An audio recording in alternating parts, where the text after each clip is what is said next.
तुम पागल हो क्या? तुम्हें समझ नहीं आ रही क्या? हमारे होटल में विदाउट आईडी रूम नहीं मिलेगा। अरे कोई बात नहीं है ना मैम, कर लो एडजस्ट। आईडी हम लोग भूल कर आ गए। अरे देख लो ना मैडम, 1 घंटे की तो बात है बस। चाहे आप 1 घंटा रुकिए चाहे 12 घंटे, हमारे होटल का यही रूल है कि मैं बगैर आईडी के आप दोनों को रूम नहीं दे सकती। ठीक है मैडम, ये लो। अब तो मेरी पूरी फैमिली की आईडी आ गई है, अब तो चाबी मिल ही जाएगी। तुम्हें समझ नहीं आ रहा क्या? बगैर आईडी के मैं तुम्हें रूम नहीं दे सकती। सुमित, होटल्स बहुत हैं, पैसे ले लो।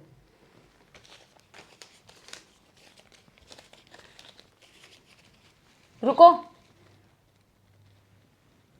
मैं कुछ करवाती हूँ। मोहन,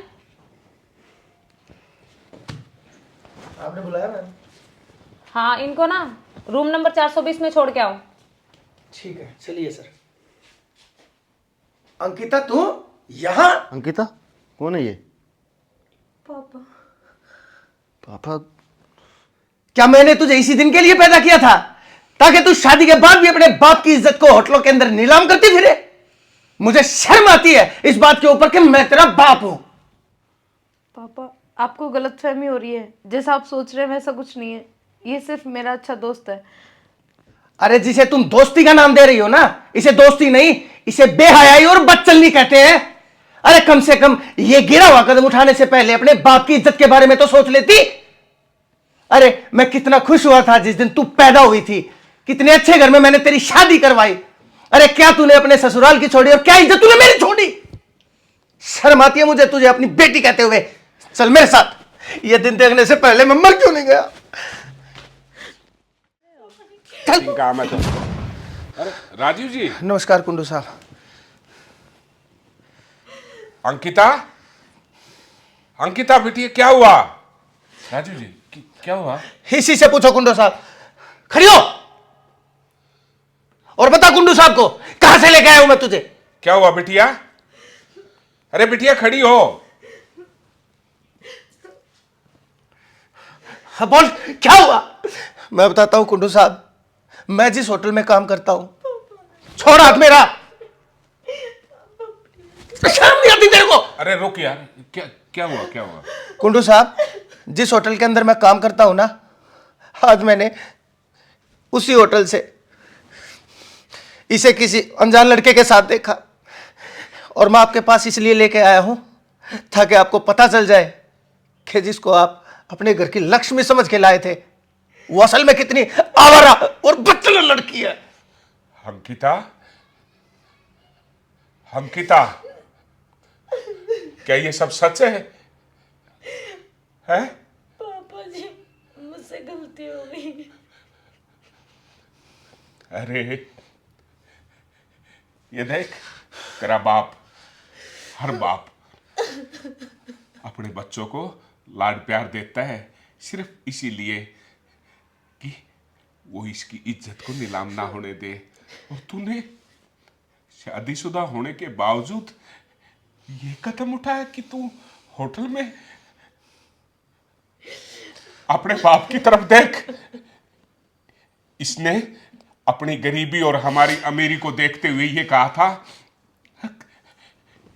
मेरी बेटी को अपने घर की बहू बना लो। मैंने इनको मना नहीं किया, मेरे बेटे ने मुझे कहा, पापा ये लड़की मेरे लायक नहीं है।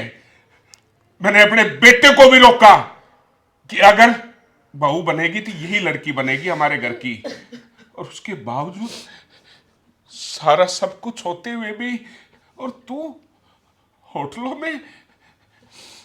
मेरे बेटे ने उस दिन मना किया था, लेकिन आज मैं मना कर रहा हूं।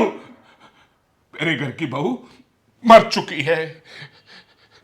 निकल जाओ मेरे घर से, निकल जाओ मेरे घर से। चुप हो जा अंकिता। मैं तुझसे कहता हूं चली जा। और अगर तू ये सोचती है कि तू यहां से निकल के वापिस दोबारा अपने बाप के घर में जगह पालेगी, ये तेरी बहुत बड़ी भूल है।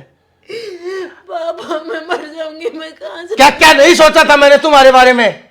इन्होंने सिर्फ मेरी जुबान रखने के लिए ये रिश्ता मंजूर किया था, वरना मेरा और इनका क्या मुकाबला है। क्या हूं मैं? क्या हूं? पापा जी मुझसे गलती होगी, मैं मर जाऊंगी, मैं कहाँ जाऊंगी पापा? इंसान का एक गलत कदम उसको वहां तक ले जाता है जहां से उसके सारे रास्ते बंद हो जाते हैं, और तूने वो कदम रख दिया अंकिता। मुझे नहीं पता था मेरे घर की लक्ष्मी इतनी गंदी और जलील हो गई। मैं एक्सेप्ट नहीं कर सकता, एक्सेप्ट नहीं कर सकता। निकल जाओ यहां से। चली जाओ हमारी नजरों के सामने से। कुंडू साहब, मुझे माफ कर दीजिए। जाने अनजाने कहीं ना कहीं मैं ही गुनहगार हूं, जो अनजाने में ही सही, लेकिन आपकी इज्जत के साथ खेल गया। राजीव, कसूर तुम्हारा नहीं है। कहीं न कहीं हमारे संस्कारों में कमियां रह जाती हैं, या फिर हम इसको ये भी कह सकते हैं कि बच्चों की बुद्धि भ्रष्ट हो जाती है। लेकिन इसको ठीक किया आपने भी कहा कि मेरे घर में भी जगह नहीं है और मेरे घर में भी नहीं है। दोस्तों, आए दिन ये कहानियाँ हमारी ज़िंदगी के साथ जुड़ी हुई हैं, लेकिन जब तक हम जो बच्चे जैसे कर्म करते हैं उनकी सज़ा हम उनको नहीं देंगे, तो तब तक उनको कोई भी सीख नहीं मिलेगी। तो अगर ऐसा ही आपके अपने परिवार में कोई भी औरत करती है तो उनकी बातों को दबाए मत कीजिएगा, नहीं तो पूरा परिवार, पूरा खानदान खराब हो जाता है। तो उसको उसकी पुनिशमेंट जरूर देनी चाहिए। हरे कृष्णा।